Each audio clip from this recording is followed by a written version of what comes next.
Assalamualaikum warahmatullahi wabarakatuh. Perkenalkan, saya Lutfiatul Fuadi dari Prodi Akuntansi. Izin menjelaskan laporan keuangan yang telah saya telaah.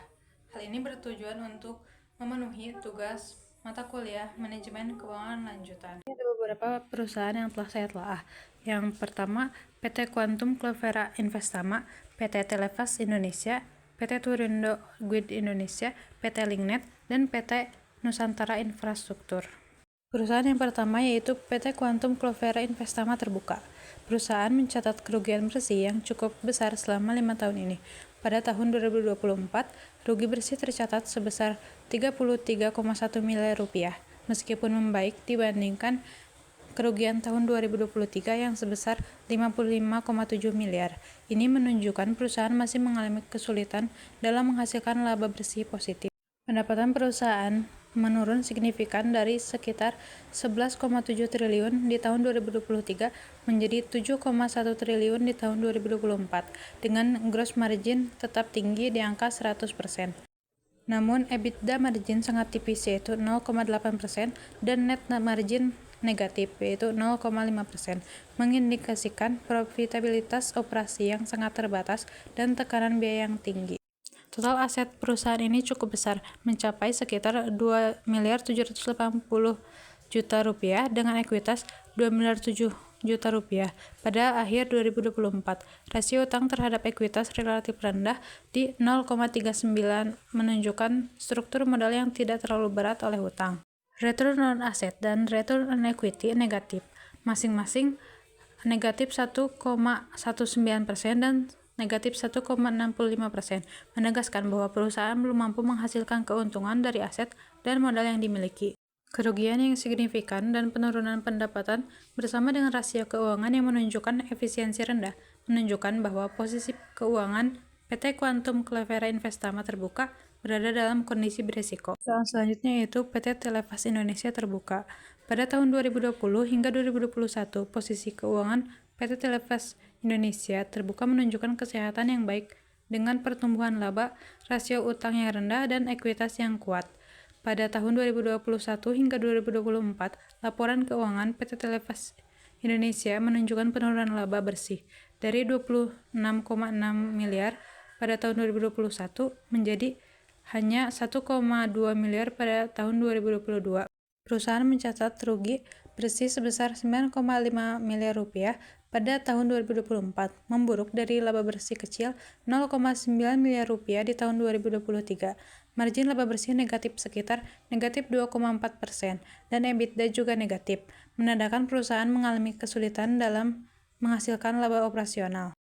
Meskipun terdapat peningkatan pendapatan, penurunan laba bersih yang drastis, dan rasio keuangan yang kurang menguntungkan, kemudian pendapatan tahun 2024 tercatat sebesar 401,9 miliar, mengalami penurunan drastis dari 633,4 miliar pada tahun 2023, menunjukkan bahwa posisi keuangan PT Televas Indonesia Terbuka berisiko.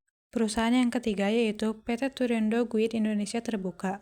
Pada tahun 2020 hingga 2021, PT Turindo Guide Indonesia Terbuka mengalami penurunan pendapatan yang signifikan, yang kemungkinan besar dipengaruhi oleh pandemi COVID-19 yang berdampak besar pada sektor pariwisata dan jasa.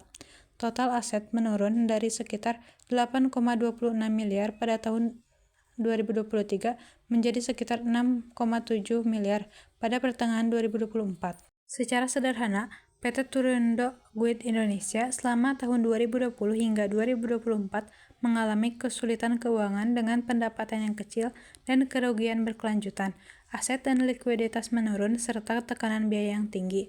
Pada periode 2021 hingga 2024 masih berada dalam posisi keuangan yang beresiko dan belum sehat, meskipun ada perbaikan kecil di tahun 2024.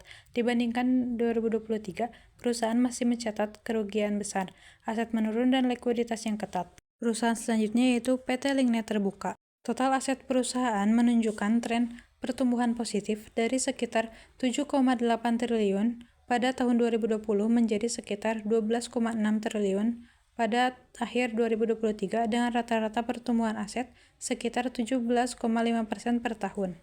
Pendapatan perusahaan juga relatif stabil dengan angka sekitar 3,6 triliun per tahun, dengan sedikit penurunan pada semester pertama tahun 2024 menjadi 1,83 triliun. Meskipun aset tumbuh dan pendapatan masih besar, kerugian yang terus meningkat, beban utang yang tinggi, dan rasio keuangan yang menunjukkan tekanan profitabilitas dan likuiditas menandakan posisi keuangan perusahaan belum sehat. Beban bunga dan utang yang besar meningkatkan resiko finansial, sementara penurunan pendapatan dan kerugian besar memperkuat kondisi berisiko tersebut. Perusahaan yang terakhir yaitu PT Nusantara Infrastruktur Terbuka.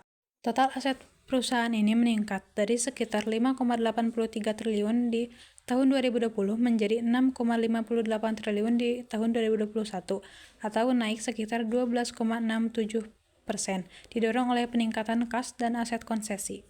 Pendapatan usaha meningkat sekitar 7,91% dari 517,20 miliar di tahun 2020 menjadi 661,57 miliar di tahun 2021, dengan segmen energi terbarukan tumbuh 26,87% pada 2021 dibanding tahun 2020.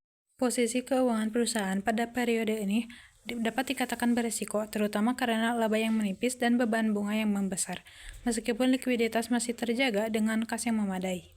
Lalu pada periode 2022 hingga 2024, PT Nusantara Infrastruktur menunjukkan perbaikan signifikan dalam profitabilitas dan pengelolaan utang. Meskipun pendapatan sempat menurun pada tahun 2023 dan awal 2024, laba bersih yang kembali positif dan rasio keuangan yang sehat seperti D rendah dan margin yang baik menandakan posisi keuangan yang sehat. Sekian interpretasi sederhana dari laporan keuangan perusahaan yang telah saya telah. Terima kasih atas perhatiannya. Wassalamualaikum warahmatullahi wabarakatuh.